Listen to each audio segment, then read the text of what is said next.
High! Welcome back. ఇది నానమ్మ నుంచి ఇంక బయలుదేరిపోయేటప్పుడనమాట. ఇంక ఎటోళ్ళు అటు వెళ్ళిపోదాం అని చెప్పి ఇంక రెడీ అయిపోయాం. వెళ్ళిపోయే ముందు ఆ ఊర్లో ఒక టెంపుల్ ఉంటది కొండ మీద. చాలా స్పెషల్ అనమాట. బావుంటది. మా చిన్నప్పుడైతే ఈ కొండ ఉంది కదా! ఇది నడుచుకుంటూ ఎక్కేవాళ్ళం స్లోగా.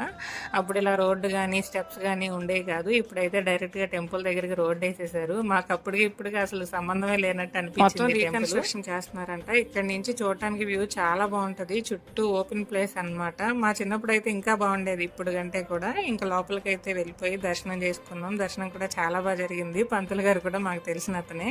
మేము వెళ్ళగానే మంచిగా పలకరించారు. కొద్దిసేపు మాట్లాడిన తర్వాత మాకు స్పెషల్గా పూజ కూడా చేశారనమాట. మీరు కూడా స్వామివారిని దర్శనం చేసేసుకోండి. ఇంకా పూజ అంతా అయిపోయిన తర్వాత వచ్చేసేటప్పుడు మా బాబాయ్ వాళ్ళ కొడుకుది పసుపు దంచడం ఉందన్నమాట. ఆ రోజు వాడికి పెళ్లి ఫిక్స్ అయింది. సో ఇంకా అక్కడికి కూడా వెళ్ళి వాళ్ళకి కనిపించేసి ఇంకెటోళ్ళం అటైతే బయలుదేరిపోయాం. ఇక్కడితో నానమ్మలూరులో వీడియోస్ అయితే అయిపోయి వీడియోకి అయితే ఇంతే. నచ్చితే ఒక లైక్ ఇచ్చి సబ్స్క్రైబ్